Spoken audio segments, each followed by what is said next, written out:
Buddy, it is Tuesday, 5 o'clock, and time for this week's Peaceful Eating Live Q&A. How are you doing today? I'm Vanya Fatidis, from Peaceful Eating, as you may have gathered by now. And every week on a Tuesday, I answer as many questions as I can in about half an hour. And this week, I have quite a few questions to answer for you, a whole range of things. So let's get started with that. All right, so here's the first question.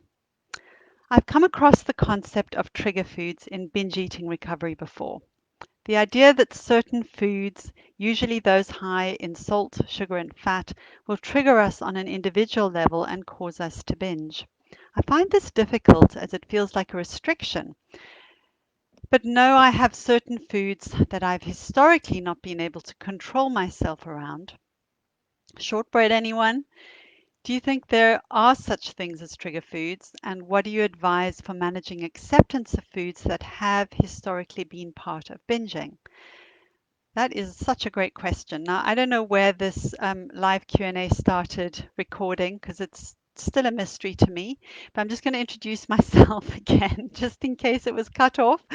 I am Vanya Fatidis from Peaceful Eating, where I help people around the world come to a place of peace and ease with food and in their bodies. All right, so let me get to this first question, and it's such a great one, and I think it's a very common one. I know that when I was in the full throes of my several eating disorders, I used to think about certain foods as trigger foods and believed that I couldn't eat those foods in a kind of calm and moderate way. And so I would keep those foods out of the house because I just couldn't trust myself around eating them without binging on them or without eating them to the point of really feeling very ill. Now, there are some circles in which there is a belief that the chemical components of certain foods are um, do trigger us to eat more than we need or than we might want, and that we do lose some control over them. And in fact, I mean, there are even some very well educated medical professionals who will tell you that sugar is addictive, and it's as addictive as cocaine. And this comes from a rat study where the rats chose the sugar water over the water laced with cocaine. And so the conclusion was that sugar is more addictive than cocaine. But, that's really making things very, very simplified. And also, what it's missing is an acknowledgement that actually those rats had been restricted of food. So, in terms of survival, those are very clever rats, right? They went for the sugar because that would be keeping them alive, as opposed to the cocaine, which if they kept drinking the cocaine laced water, they would die of starvation because they would just keep having that and they wouldn't be having any calorie intake. So, good for the rats. Um, so this is actually a fallacy that certain foods are, addictive or, that you can't actually control yourself around them. And it's not actually borne out, in a robust way. And the truth is, if they were actually addictive, then I certainly would never have been able to ever eat chocolate again in a kind of mindful, considered, or thoughtful attuned way. And so I don't agree with the idea of there being trigger foods. The only reason that those foods are trigger foods, the only reason that they trigger you to binge is because of the restriction. So the solution is the antidote to restriction is actually abundance. And this could feel like quite a scary thing to do, but it is very powerful and it does work. And that is to really create an abundant environment of all the foods that you consider to be trigger foods. Now, you don't have to do them all at once, you can do just one at a time. But if you were to have 3 times or 5 times more than you could possibly eat in one sitting in your home, then you would know that there's no ways that you could possibly get through them. So everything just kind of relaxes because there isn't a sense of deprivation, or then, get them out of the way now so that because then you'll be clear of them and you can start again tomorrow and be good tomorrow, because you won't be able to finish them all. So what's important when you're doing this is to stay connected with yourself. So you sit down and you take some breaths and try not to be multitasking, watching TV or being on your computer, your phone, even reading a book. If you're playing some kind of gentle, soft music or something, that would be all right. But try to just be with yourself and be with the experience of eating whatever you are thinking is a trigger food, and really just have it one bite at a time, and just keep checking in with yourself. There's no need to rush because it's not going anywhere. You don't need to feel guilty because there's literally nothing wrong with eating this kind of food. And stay with yourself and keep asking yourself every now and again. It's like, how am I doing? Am I still enjoying this? Does it still taste good to me? Do I still want more? And let yourself have as much of it as it takes to feel satisfied with that particular food. Um, don't make the mistake of saying, right, well, I'm just going to have 3 cookies or whatever, 3 squares of chocolate.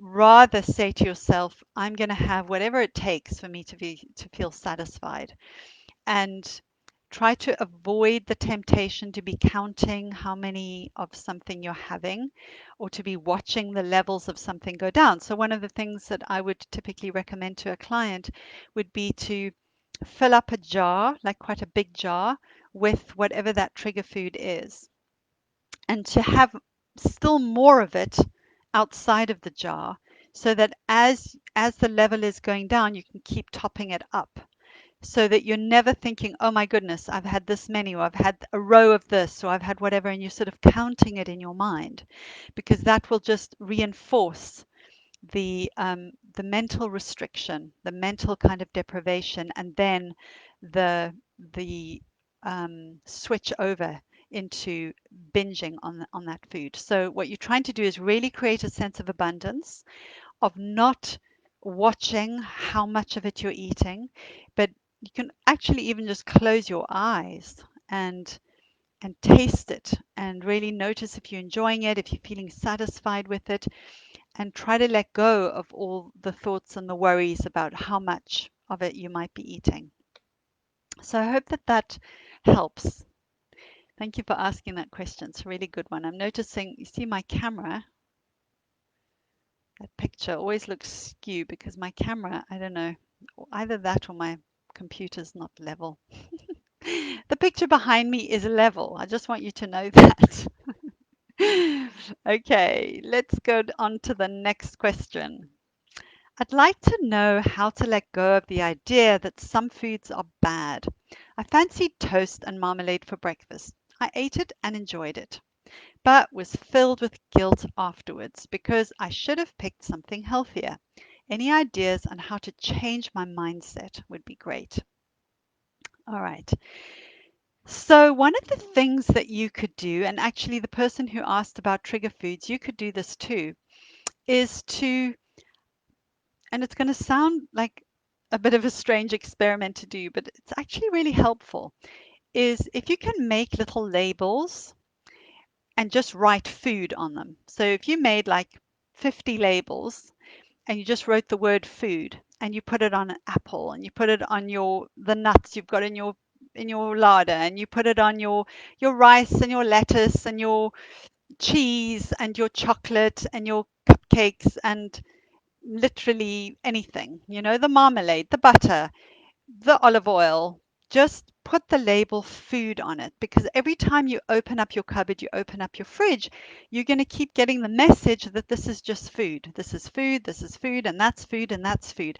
And that does help you to just be thinking about everything as food.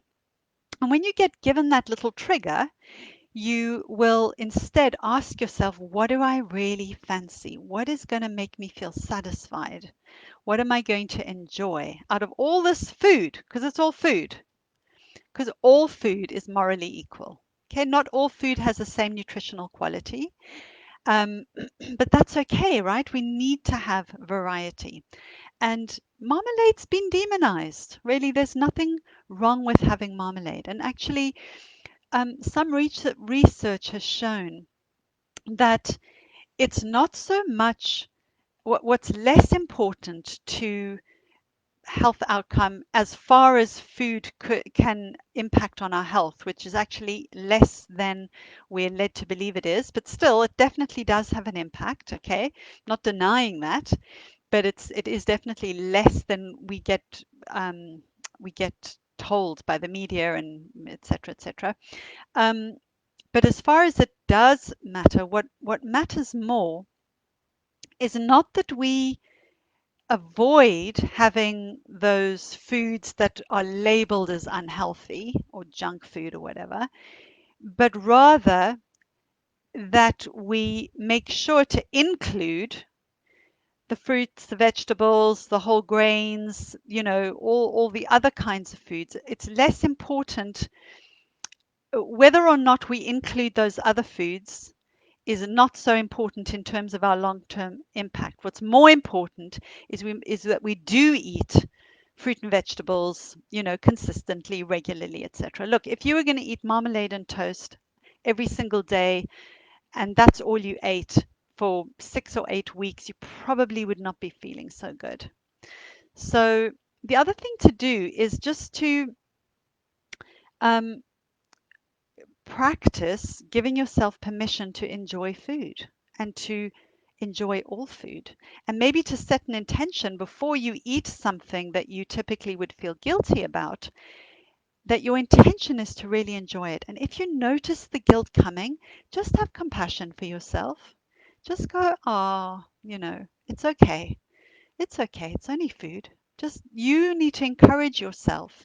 Imagine if you were your own best friend and your own best friend was struggling with feeling guilty about eating toast and marmalade. What would you say? What would you say to your friend? Oh, go on, just enjoy it.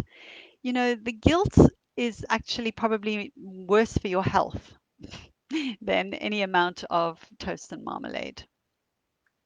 I hope that helps. All right, let's look at the next question. I'd like to learn how to avoid black and white thinking and say goodbye to my all or nothing attitude.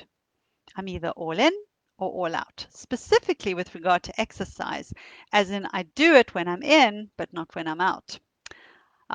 This is also a very, very common thing, and it's part of what diet culture does to us. They couple together dieting and exercising. And what happens to the body when you're dieting is that it's stressful on the body to be dieting. And then on top of that, so you're decreasing calories, you're already putting your body into a deficit mode. You're then increasing energy expenditure through exercise. And exercise is great, it's really good for us. But if you're already in a stress state, exercise is puts us in a stress state. It's not necessarily a bad stress state, but it is a stress state. And these two things combined can be really stressful on the body. And eventually, when you can't sustain the diet anymore, which is entirely normal, and it's actually a consequence of the diet itself, it's got nothing to do with your willpower, then what's going to happen is you throw the baby out with the bathwater, because they've been coupled together. And often what happens is we're doing exercise, it feels really hard on our bodies because we're on a diet, not necessarily because of the exercise. So the experience is often quite hard going. And maybe you're just doing things you don't really enjoy. So, what you need to start doing is actually try to uncouple um, your eating behavior from your exercise behavior. And what you need to also do is think about why you might want to exercise or move your body. You know, what is a good reason you have for that? Why would it matter to you to do it? Does it help your mental health? Does it help you feel stronger? Does it help you feel more resilient? Do you like feeling fit? Does it help you? I don't know you. I don't know what you get up to in your life, but oops, something just made a noise. And you might have kids. I don't know. You know, it's like, why does it matter to you? Is it important to you that long term you maintain your stability and your fitness and, you know, all of that sort of thing? So find a purpose for yourself that is completely separate from how your body looks, and keep that kind of front of mind. So I hope that that helps, and that you are able to uncouple your eating behavior from your moving.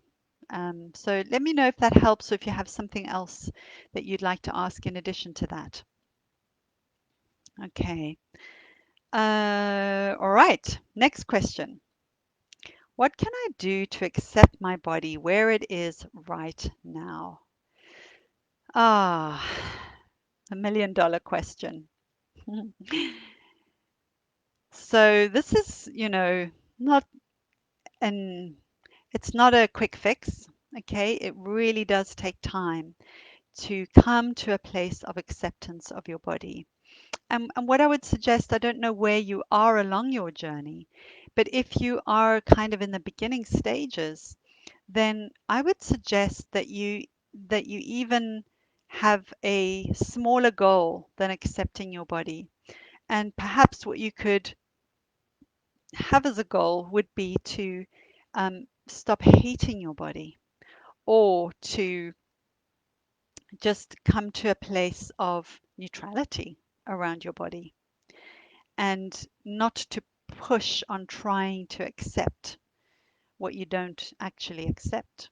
And actually, what I sometimes say to people is, really, could you start with just accepting that you don't actually accept your body? Because that's kind of a way into a sense of acceptance. Yeah, I can accept that I don't accept that. Yeah, I get it. All right, so I don't accept that. So I'm just going to work on right now letting go of hating my body, letting go of criticizing my body. And, um, you don't have to accept your body to practice kindness towards it. So maybe that could be another goal, is to be kind to your body, to be listening to your body. So that might help. But now I have something for you, and I have something for everybody actually, and that is a peace treaty with my body, and I have it on my website. And you can go and get it at, got to read this out, www.peacefuleating, one word, .co.uk /peace hyphen treaty hyphen with hyphen my hyphen body hyphen content hyphen upgrade. I think I'd better put that in the comments because it's quite a mouthful, isn't it? But what I'm going to do is quickly read it to you, because I think it might really help. So this is something that I give my clients, and it's something I give the people on my course, and it's even available free on my website, and you can download it. And this is the peace treaty with my body. Dear body, I declare peace. We've been at war far too long. It's tiring, and it's not doing either of us any good. Enough is enough. I hear you sighing. You probably don't believe me. I get it.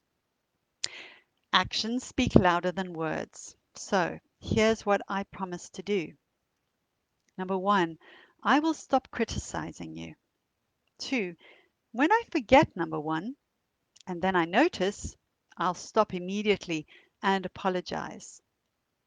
3. I will remember what you do for me, how my experience of life is through you. You allow me to see, to feel, to hear, to think, to taste, to smell, to move. Every experience is through you. 4. I will practice asking what you need, dear body. Is it rest? Is it food? Is it something to drink? Do you need to move or to stretch? Or is it something else? 5. I will not purposely make you go hungry. 6. I will do my best to honor your fullness. 7. I will do my best to nourish you so you can function well. 8. I will not compare you, dear unique body, to other bodies. 9. When I forget, number 8, and notice, I will stop immediately and apologize. 10. I will disengage from media that promotes diets and extreme exercise. And possibly, I haven't got this on there, but you could also disengage with any kind of content that makes you super conscious of your own appearance. I would unfollow and unlike any of those kinds of accounts that are hyper focused on appearance. Number 11, instead, I will engage with media that promotes body positivity and body acceptance. 12, I will not get into social chatter about diets and weight loss. 13, when I forget 12 and notice, I'll politely remove myself, change the subject, or be brazen and explain to people why I don't talk about stuff like that anymore. 14, I will stop believing you're the cause of my happiness or unhappiness. Of course, that's going to take some work, right? 15, I will work with you as my partner rather than try to control you. And 16, when I forget any or all of these promises, I promise to recommit because I want peace with myself, with you, and food. And you can download that from my website. You can print it out, sign it, date it, put it up on your refrigerator, your fridge, whatever, and you'll have it there. And you know you can make this your own. You could write um, your own things. You don't have to take mine. Make it work for you. You do yours. But that's my suggestion anyway. Okie doke. Let's move on. When I have had a really good, mindful, attuned day, inevitably, when reflecting on my day, the thought will pop into my head, that's great, you didn't eat loads, you'll probably lose weight. This can feel frustrating as weight loss is not my focus. Listening to what my body needs and wants is. Do you think the thought is a problem? Or is it just old patterns of thinking that pop up and need to be swatted back to where they belong? Okay, well, I would suggest not getting into a kind of battle, just like, we're going to drop the battle with the body, we're going to also drop the battle with the mind. Because when you're fighting, particularly with yourself, you're not going to win, right? So instead, what we can do is just become curious. Like, okay, there's that thought, it just popped up again. That's interesting. It's just a thought. What I recommend that you do, what you said is that what your focus is listening to your body. So what I suggest you do is when you notice that thinking, just become curious. So you label it to yourself. It's like, oh, there's that weight loss stuff, or there's that old thinking again. So when you say that to yourself, you are identifying the thinking as thinking rather than as something you need to be paying a lot of attention to or any attention to at all. You're just recognizing it as thinking, just like I might say the sky is blue or the clouds are passing by. It's just like that's just something that's just kind of arisen, passed, gone. And what you can do to make it more powerful, to really help to rewire your brain, is connect with what really matters to you. So intentionally say to yourself, what really matters to me is listening to my body. Then do it. Check in with your body. Just listen to it for a moment. Doesn't have to be a long time. 5 seconds, 3 seconds. It's just like, okay, heart is beating, bum is on seat, feeling pretty relaxed. Move on with your day and repeat. So I hope that that was helpful and makes sense. All right. So thank you so much, everybody, for submitting your questions.